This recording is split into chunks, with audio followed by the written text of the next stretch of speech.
रामप्रहरी. रामप्रहरी चिंतनाचं शीर्षक आहे सरस्वतीचा आशीर्वाद. सरस्वतीचा आशीर्वाद. प्राध्यापक नेहमीप्रमाणेच अत्युत्साहित भावाने प्रातःकाळी तेथे त्या प्रशस्त हिरव्यागार माळावर जो सूर्यस्नानाने पुलकित झाला होता तेथे येतात आणि विचारतात. त्याला विचारतात, कालपर्यंत अनेकानेक श्रुती ग्रंथ उपनिषदे याद्वारे आपण मला ब्रह्माची नीट ओळख समजूत ब्रह्माबद्दल विविध स्पष्टीकरणे देऊन करून दिली. त्याबद्दल पुढेही ऐकायला मी खरे तर दिवसेंदिवस अधिकाधिक प्रेरित होत आहे. तुम्ही दिलेला ब्रह्मगुळ येथून गेल्यावर माझी नित्य कर्मे व दैनंदिन कर्तव्ये पार पाडत असतानाही मी सतत अक्षय व अवीट चवीने चाखत असतो. येथेही ती चव घेऊन आजही मी अधिक पुढच्या ब्रह्मज्ञानाबाबत उत्सुक होऊन आलो आहे. मात्र मला एक खुलासा तुमच्याकडून अपेक्षित आहे की सर्वत्र विद्यमान ब्रह्माचा तुम्हाला आलेला अनुभव, मग तो गद्य वा पद्य रूपाने असो, तुम्ही मला सांगून ब्रह्मतृप्तीची झलक खरे तर अधिक उत्तम व ज्ञानामृतानुभव विस्ताराने माझे समोर उलगडून पेश कराल काय?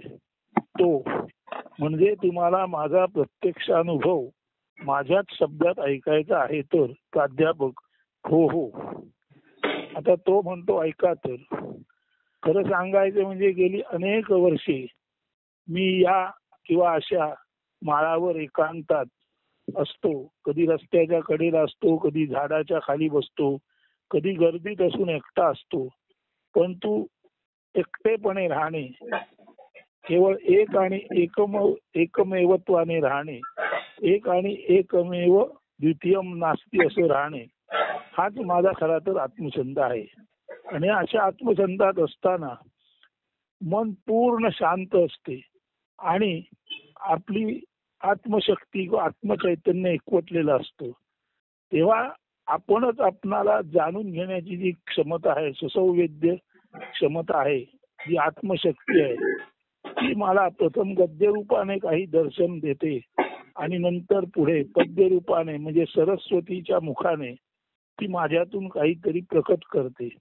त्याबाबत तुम्हाला आता मी ब्रह्मासंबंधीची किंवा स्वरूपासंबंधीची 2 कवने सांगून हा अनुभव तुम्हाला मी पेश करणार आहे. परंतु तत्पूर्वी शांत निवांत बसलेला असताना गद्य रूपात एक भाव तयार होतो आणि त्यालाच पुढे पद्यरूप दिले जाते. आता पहिलं पद्य आहे, मुकेपणी विश्वंभर राहावे. म्हणजे मौनातच राहावं आणि मौनात असताना आपण सहज व्हावे, संपूर्ण विश्वात भरलेलो असतो. म्हणून मुकेपणी विश्वंभर राहावे, मौनात राहून सर्व अस्तित्वामध्ये भरून राहावे, असा या शीर्षकाचा अर्थ आहे. मुकेपणी विश्वंभर राहावे. आता हे शीर्षक आलं, त्याच्या आधी काही गद्य विचार आले किंवा चिंतन आलं. ते चिंतन असं आहे, ब्रह्म ब्रह्म म्हणून ज्याचा उद्घोष करतात त्याचे नाव काय, त्याला रूप कसे आहे? ते तर वेदांनी सांगितलेलं आहे, नामरूपाच्या पलीकडे आहे. तरी सुद्धा त्या ब्रह्माला कोणी राम म्हणतात, कोणी कृष्ण म्हणतात, कोण एकत्वाने राम कृष्ण म्हणतात. परंतु रामकृष्ण म्हणताना रामकृष्ण हरी रामकृष्ण हरी रामकृष्ण हे दोन्ही हरतात आणि फक्त हरी उरतो. मग हरी हरी हरी हरी हरी म्हणताना तो हरीही जातो आणि हर येतो. मग हरी हर हरी हर हरी हर हरी हर असं म्हणताना हरी म्हणजे विष्णू जातो आणि हर म्हणजे शंकर होतो. आता हरी म्हणजे हरण करणारा, नष्ट करणारा, आणि हर म्हणजे सुद्धा नष्ट करणारा. म्हणून हरी आणि हर दोन्हीच नष्ट करणारे आहेत. त्यातील जो हरी विष्णू आहे तो काही काळ पालन करतो आणि नंतर तोच हरी पालन करणारा हरी रूपाने म्हणजे नष्ट करण्याच्या रूपाने हर बनतो आणि शंकर बनून नष्ट करतो. तर कोणी ब्रह्माला राम म्हणतात, कोणी कृष्ण म्हणतात, मग रामकृष्ण म्हणतात, पुढे रामकृष्ण हरी म्हणतात, नंतर रामकृष्ण हरतात आणि हरी हर म्हणजे हरण करणारा तो विष्णू आणि हरण करणारा तो शंकर. त्यातील जो विष्णू आहे तो हरण करण्यापूर्वी पालन करतो आणि योग्य वेळ येताच तो विष्णू जो हरी नावाचा विष्णू असतो तो हरी म्हणजे ह्रस्व होतो आणि हर रूपाने हरण करणारा शिव बनतो. तेव्हा म्हणजे रामकृष्ण म्हणताना रामकृष्ण हरी झाले, हरी हरी म्हणताना हरिहर झाला आणि हर हर म्हणताना शेवटी हर हर हर हर म्हणजे रह रह रह असं झालं. म्हणजे शेवटी थोडक्यात म्हणजे ब्रह्माला राम म्हणा, कृष्ण म्हणा, रामकृष्ण हरी म्हणा, हरिहर म्हणा, हर म्हणा, शेवटी सर्व नावं जातात आणि हर हर हर म्हणताना रह रह रह म्हणजे शुद्ध असणे पण उरते. हे जे शुद्ध असणे पण आहे तेच नावातीत रूपाने ब्रह्म म्हणून स्पंदत असते आणि ते शुद्ध नावातीत रूपाने स्पंदत असते. तेव्हा ते नामातीत, गुणातीत, देहातीत असे अचल अढळ म्हणून सर्व विश्वात भरून राहिलेले, बृहत व्यापून राहिलेले असं ते ब्रह्म असतं. म्हणून हे सर्व ऐकल्यानंतर प्राध्यापक हो, तुम्ही सुद्धा स्वाभाविक मौनात जाल आणि मौनात जेव्हा तुम्ही जाल तेव्हा ब्रह्मरूपाने तुम्ही सर्वत्र भरून असाल. आता ते पद्य ऐका. आता प्राध्यापक अत्यंत शांत चित्त एकाग्र करून, मन एकाग्र करून ते पद्य ऐकतात. ते पद्य असं आहे. नाव कैसे त्याचे रूप कैसे त्यासी, नाम रूपातीत ब्रह्म म्हणती त्यासी, राम म्हणती त्यासी, तैसे कृष्ण म्हणती, राम कृष्ण हरती, उगे हरी राहती, राम कृष्ण हरले, हरीची बनले, परिब्रह्म हरी नावाने टाकले, हरी हरला हर तो बनला, हरी हर होनी ब्रह्म ते टाकला, आता ब्रह्म नाव हर ऐसे झाले, उलट करीता ग्रह म्हणून उरले, केवळ असते केवळ राहते, हर हर म्हणता रह रह उरते, आता नाव गेले रूप ते निमाले, नाम रूपातीत केवळ राहले, केवळ राहते केवळ उरते, विश्वात भरूनी उगे मुखे राहते, मुक्यास भजावे मुक्यास स्मरावे, विश्वात भरूनी मुखेपणी विश्वंभर राहावे. तेव्हा प्राध्यापक हे ब्रह्म आहे, ते गुण आकार रहित आहे आणि ते अत्यंत मौनात आहे आणि तेच शाश्वत रूपे सर्वत्र भरून उरले आहे.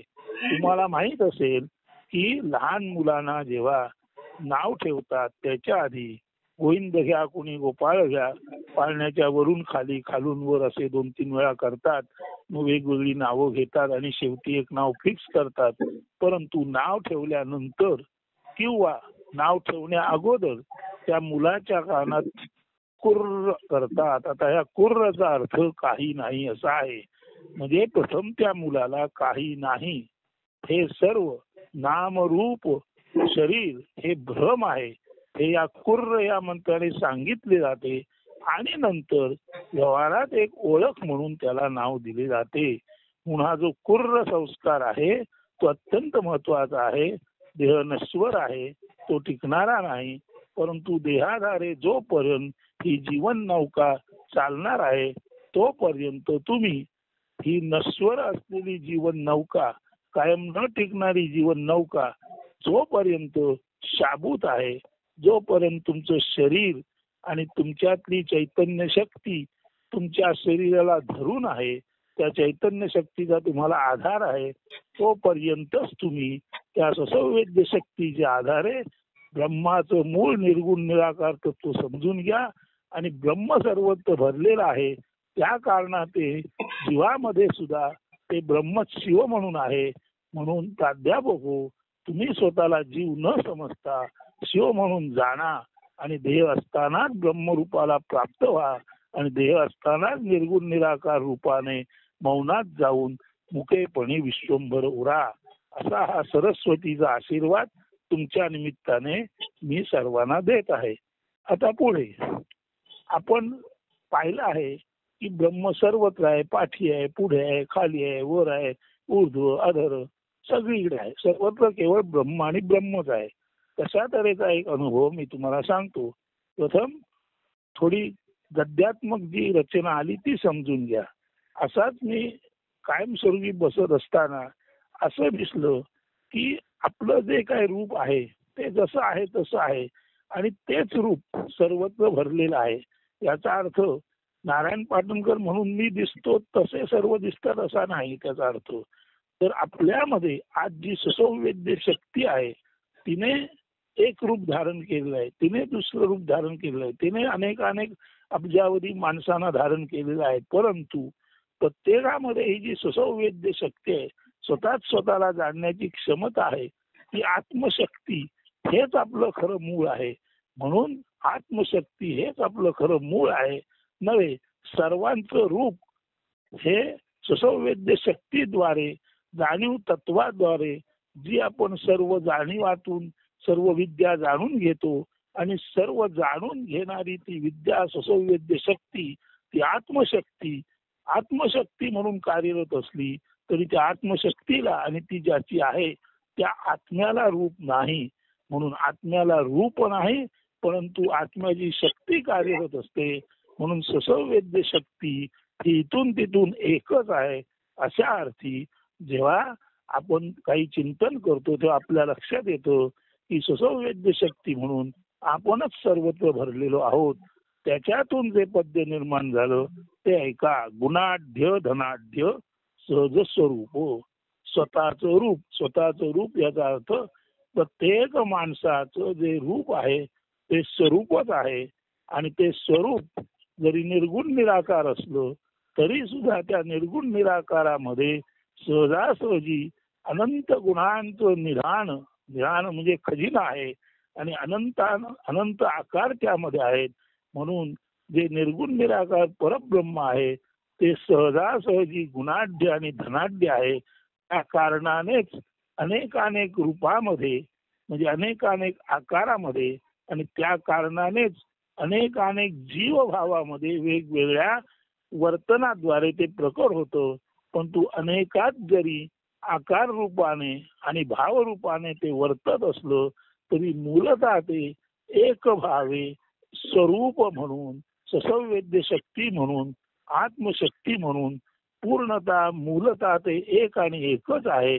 आणि ते जे एकच आहे जे आपण मागच्या पद्यात पाहिलं तेच स्वरूप म्हणून सर्वत्र वावरत आहे. आता असं असताना एक चित्र उभं राहिलं, देव्हारा आहे, देव आहे, पूजा करणार आहे आणि त्या चित्रामध्ये असं दिसलं की सर्वत्र स्वरूपच भरलेलं आहे. तर त्या चिंतनामध्ये जे चित्र दिसलं ते चित्र हाच तो प्रत्यक्ष अनुभव किंवा हेच ते परसेप्शन, हीच ती अपरोक्ष अनुभूती, ती आपण प्राध्यापक हो शब्दात ऐका. गुणाढ्य धनाढ्य सहज स्वरूप.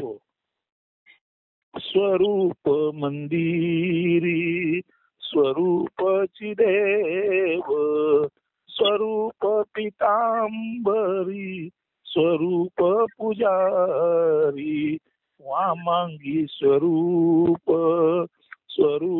दक्षिणी, ऊर्ध्व अधरी कोंदले केवळ स्वरूप, पाठी पुढे नाचे आजूबाजू साचे, मुखी राही वाचे विराट स्वरूप, साधक स्वरूप देवही स्वरूप, देव साधक भक्ती स्वरूप, स्वरूप ते मुक्त वर्णिता अशक्य, मुक्त स्वरूप भक्त विदेही सशक्त, स्वरूप बळाचा नसे आदि अंत सुवर्ण स्वरूपी स्वयेची श्रीमंत अलंकारे नाही सुवर्ण श्रीमंत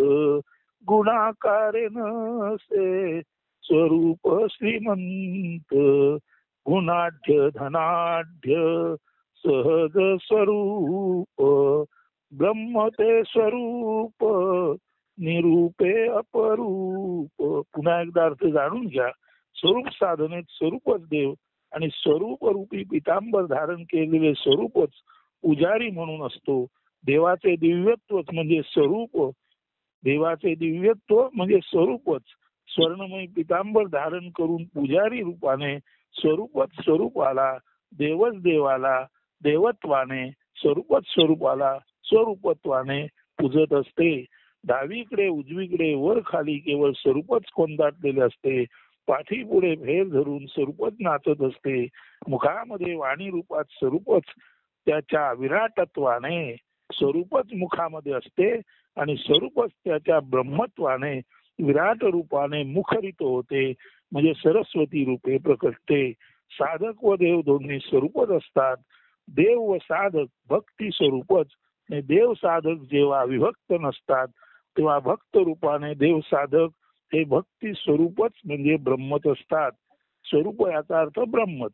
स्वरूपाचे वर्णन करणे अशक्य असते. भक्त खरे तर देह रूपातून मुक्त झालेला मात्र तरी स्वरूपच असतो. ज्याने देह मन टाकले तो स्वरूप म्हणून ससंवेद्य शक्ती आत्मा म्हणून कायमस्वरूपी असतोच असतो. भक्त विधेयीपणे स्वरूपच असतो. विदेही स्वरूपातच देहामध्ये असताना ती सुसंवेद बांधलेली आहे, पण तू देह मन नाकारले, देह मन हे भावरूपाने टाकले की हा विदेही झालेला हा सुसंवेद्यतेचा प्रवाह, ही स्वरूपाची वाणी, हे स्वरूपाचे तत्व विदेही रूपे असते. तेव्हाच ते सर्वात सशक्त असतं, कारण आता ते कुठल्या देहामध्ये मर्यादित नसतं. म्हणून भक्त विदेहीपणे स्वरूपच असतो. विदेही स्वरूपातच भक्ताला परंपार सामर्थ्य, सशक्तता, निर्भयता प्राप्त होते. अशा विदेही स्वरूप बळाचा, सामर्थ्याचा आदी अंत असणे शक्य नाही. म्हणून देव जीव म्हणून जोपर्यंत हृदयात असतो तोपर्यंत जीवाच्या मर्यादा आहेत. परंतु जीवाने जीवभाव टाकून शिवभाव धारण केला की त्याच देहात असून सुद्धा तो जीव पूर्वीपेक्षा अधिक सामर्थ्यशाली बनतो. म्हणूनच म्हटलेलं आहे, देह मन विरहित जर असेल तर विदेही स्वरूपात असलेला जो भक्त असतो त्याच्या बळाचा, सामर्थ्याचा आदी अंत असणे शक्य नाही. कारण हे जे स्वरूप आहे, जी सुसंवेद्यता आहे, तीच स्वर्णमयी, सुवर्णाने लखलखणारी तेजोमान स्वरूप स्वतःमध्ये असते. आणि जे तेज तेजामध्ये असते, सुवर्ण सुवर्णामध्ये असते, किंवा सुवर्ण म्हणून तेज म्हणून स्वतःच श्रीमंत, वैभवशाली आणि तेजस्वी असते. सोने सदा लखलखीत स्वर्णमयी असल्यानेच स्वश्रीमंत असते. स्वतःच लखलखीत आहे, जो स्वतःच शुद्ध आहे, पुनीत आहे, तो स्वतःच स्वश्रीमंत सोन्यासारखा त्याचे जागी तोच स्वर्णमय आहे. सोन्याचे दागिने सोन्याला श्रीमंत करू शकत नाहीत. तसेच स्वरूप गुण व आकाराने श्रीमंत बनू शकत नाही. स्वरूप स्वतःमध्येच सर्व गुण आणि आकार समेटून घेतलेले असल्यामुळे स्वरूप स्वतःशीच स्वयमेव श्रीमंत आहे. स्वरूप गर्भ श्रीमंतच आहे. स्वरूप सहजतेने सर्व दैवी गुणाने मंडित, वैभवाने परिपूर्ण असते. स्वरूप खरे तर ब्रह्मच आहे. स्वरूप हे निरूप निराकार असल्याने, म्हणजे खरं पाहिलं तर स्वरूपाला रूप नाही, त्याला आकार नाही, गुण नाही. म्हणूनच ते निरूप आणि निराकार जरी असलं तरी स्वरूप कुठल्याही बंधनात नसल्यामुळे खऱ्या अर्थाने अपरूप म्हणजे आश्चर्यकारक आहे. त्याची क्षमता अतुलनीय आहे. आणि स्वरूप हे आपण आपल्याशी आश्चर्यकारक असते. म्हणून आत्मा हा आत्म्याशी आत्मरूप असताना तोच जगातील सर्वात अद्भुत आणि आश्चर्ययुक्त अशी गोष्ट असते की जिच्या प्राप्तीला ब्रह्मप्राप्ती, आत्मप्राप्ती म्हणतात. तर प्राध्यापक हो, हे तुम्ही समजून घ्या. जर तुम्ही हे नीट समजून घेतलेत आणि अनायसे तुम्ही मौनात गेलात तर तुमच्यामध्ये सुद्धा त्या ब्रह्माबद्दल काही स्पष्टीकरण गद्य रूपात येतील आणि कालांतराने जसजशी तुमची भावना दृढ होईल तस तसं तेच गद्य पद्य रूपाने ती सुसंवेद्य शक्ती गद्य म्हणून कठोर असली तरी पद्य म्हणून सरस्वती रूपे तुमच्यातून प्रवाहित होईल आणि तेव्हा तुम्हाला कळेल की अपरोक्ष अनुभूती म्हणजे काय. इतके सांगितल्यानंतर प्राध्यापक म्हणतात, खरोखरच महाराज तुम्ही धन्य आहात. काल जे तुम्ही उपनिषदामध्ये सांगितलं, छांदोग्य उपनिषदामध्ये तसंच्या तसं सर्वत्र ब्रह्म आहे हे तुम्ही या गुणाढ्य धनाढ्य सहज स्वरूपामधून सांगितलं. खरोखरच आता माझी पूर्ण खात्री पटली की ब्रह्माचा अनुभव नव्हे, तुम्ही स्वयमेव ब्रह्मच आहात. आता कृपा करून आम्हाला असा आशीर्वाद द्या की ज्या योगे आमच्या जीवाचं सहजासहजी शिवात रूपांतर होईल आणि शिवभूत्वा शिवमेजेत शंकर बनून शंकराने शंकरी भावाने शंकर म्हणजे शंकर होती, कल्याण करणारा तो शंकर, कल्याण करणारा शंकर कल्याण करण्याच्या भावाने म्हणजे शंकर भावाने शंकराची म्हणजे कल्याण करणाऱ्या अस्तित्वाची उपासना करतो. म्हणून शंकर भावाने शंकराची उपासना करतो. असं काहीच आमच्याबद्दल घडेल असा आपण आम्हाला आशीर्वाद द्या. जरूर आपण सांगितलेल्या सर्व गोष्टीचं कटाक्षाने पालन करून आम्ही याची देही याची डोळा आमच्या आत्मरूपाला प्राप्त होऊ इच्छितो, ब्रह्मप्राप्ती करू इच्छितो. केवळ आपला परमपवित्र आशीर्वाद आमच्या पाठी असू द्या. तेव्हा तो म्हणाला, तथास्तु. आता अत्यंत सद्गतीत करुणेने भरलेल्या वैश्विक प्रेमाने भरलेल्या हृदयाने प्राध्यापक आपल्या कर्तव्य पथावर अग्रेसित झाले. त्यांचा अंतरंगात निश्चय झाला होता की आता स्वरूप प्राप्तीशिवाय स्वस्थ बसणे नाही. आत्मप्राप्ती ब्रह्मप्राप्ती हेच आपलं ध्येय आहे, नव्हेच हे सर्वांचं ध्येय असायला पाहिजे हे त्यांनी जाणले आणि ते ध्येय गाठण्याच्या दिशेने पुन्हा एकदा ते आपल्या नियत कर्तव्याकडे परतले आणि त्यांना जे ध्येय प्राप्त झालं ते ध्येय आपल्या विद्यादानातून ते आपल्या शिष्यांपर्यंत पोहोचवणार होते आणि सर्वत्र स्वरूपाचा अनुभव तेही घेणार होते आणि आपल्या विद्यार्थ्यांनाही देणार होते. तर अशा तऱ्हेने गुणाढ्य धनाढ्य सहज स्वरूप याचा प्रत्यक्ष आशीर्वाद घेऊन प्राध्यापक धन्य झाले आणि आपल्या कर्तव्य कर्माकडे आपल्या ज्ञानदान यज्ञाकडे परतले. आता ते नेहमीपेक्षा अधिक सद्गदित झालेले दिसत होते. अत्यंत आनंदाने भरलेल्या हृदयाने ते आपल्या कर्तव्य पथाकडे मंद पावले टाकीत आणि त्याचं स्मरण हृदयात धरीत नव्हे ब्रह्माचंच स्मरण ब्रह्म करीत आहे अशा ब्रह्माला ब्रह्मत्वाने बसतो अशा भावाने आपल्या कर्तव्य पथाकडे ते परतले आणि त्यांनी आपला जो कर्मण्ये वाधिकार असते मा फलेषु कदाचन हा निरपेक्ष कर्तव्यपूर्तीचा मार्ग निष्काम भक्तीचा मार्ग अवलंबिला. आज प्राध्यापकांना नेहमीपेक्षा अधिक पुलकित वाटत होते. त्याने त्याला आशीर्वाद दिला आणि सांगितले, उद्या पुन्हा काही प्रत्यक्ष अनुभवाबद्दल आपण बोलू आणि त्यानंतर निश्चितच परत एकदा उपनिषदांकडे वळू आणि आपलं हे जे ब्रह्मकथन आहे ब्रह्मानुभूती आहे ती अधिकाधिक सुस्पष्ट होईल आणि त्या दिग्दर्शनाद्वारे तुमचं आणि सर्वांचं कल्याण होईल.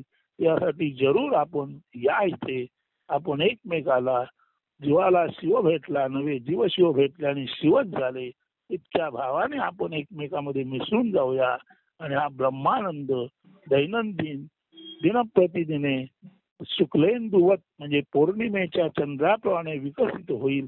अशा तऱ्हेने निश्चितच मी तुम्हाला आश्वस्त करतो. फक्त तुमची तळमळ जशी आहे तशी राहू द्या, ती टिकून धरा. अस्तु. धन्यवाद. आणि यानंतर प्राध्यापक त्यांच्या कर्माकडे तो त्याच्या ध्यानाकडे वळला. आता आपणही या आशीर्वादाने प्रेरित होऊन आपणही आपल्या नित्य कर्माकडे वळूया. सर्वांना शुभ दिन आणि शुभ आशीर्वाद. धन्यवाद. अस्तु.